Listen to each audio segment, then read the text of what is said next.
So a lot of these population studies have also occurred in China because of their one-child policy, which I believe is now a two-child policy. And I have been on this kick recently that conservatives should stop posting war propaganda, that China is this big, powerful creature that's going to take over the world, because there are a lot of cracks in China that make them very weak despite what we see constantly. And one of those things is that they restricted people from having more than one child, which also led to a gender imbalance, which is leading to less children. And now there is a small workforce supporting a very aging population.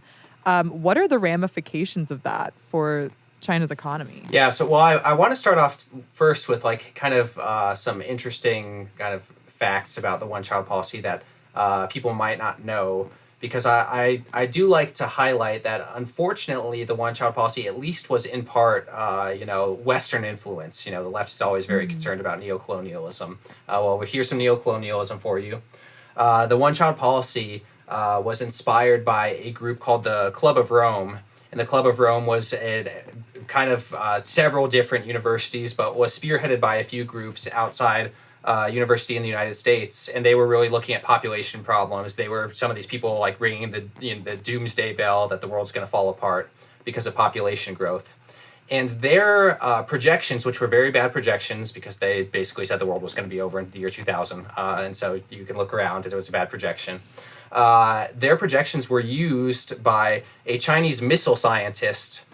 He sort of like retrofitted their, different calculations and projections they made to craft the one-child policy.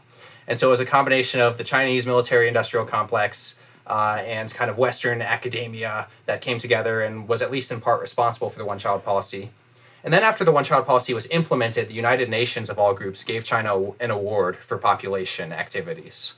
So the first United Nations Fund for Populations Activity Award was given to China and India, both of whom were engaging in coercive population policies. India is less well known, but they were sterilizing men and women across the country against their will. Yeah. And that was, a lot of Western influence as well over there. And so this anti-population idea has really had these negative effects even in other countries. And so that's kind of some of the history of the one-child policy. But Maggie, I agree with you 100%.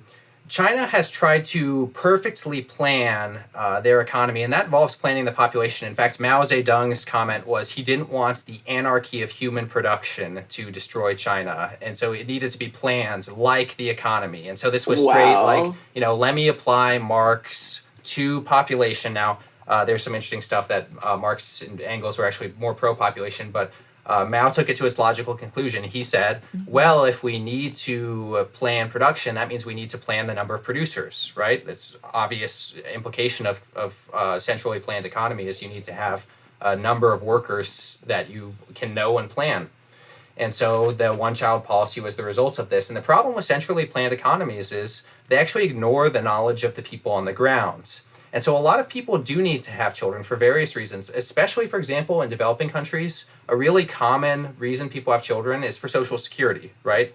If you don't have an advanced Social Security system, one of the reasons that people will have lots of kids is that the kids can take care of you when you're older. In a country with zero social safety nets, either from government or even in your community, people aren't wealthy enough to just like lift you out of poverty because they don't have enough themselves.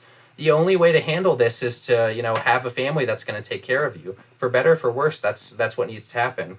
And so China's going to face this problem of an aging population, that they're going to have a lot of people who need to be taken care of and not a lot of people to take care of them, because not only did so many people in China get to have one child, but because of the culture being more focused around men at the time of one-child policy, there were a lot of attempts to abort all female babies, or to even, there was infanticide of female babies, because if you only get one child and it ends up being a woman who can't work in China at the time, this was a big problem for families. And so this led to this phenomenon called the missing women phenomenon in China, where the sex ratio is totally out of balance. There aren't enough women for men anymore. And so this is a compound problem. So not only do you not have enough people, you've got an upside down population pyramid, more older people than younger people, but this younger people group can't make enough people because there's not women around in China, or at least to the extent that they should be. And so China's going to face a really big problem. There was a recent economic paper put out, I believe, by the National Bureau of Economic Research that showed aging populations, even in the U.S., lead to per year something like 0.3% lower economic growth. And that may sound really small, but again, 0.3% over hundreds of years, that's millions and horrible. millions of dollars of Yeah. difference for people. And so it actually is massive. Yeah, I think China has sowed the seeds of their own destruction.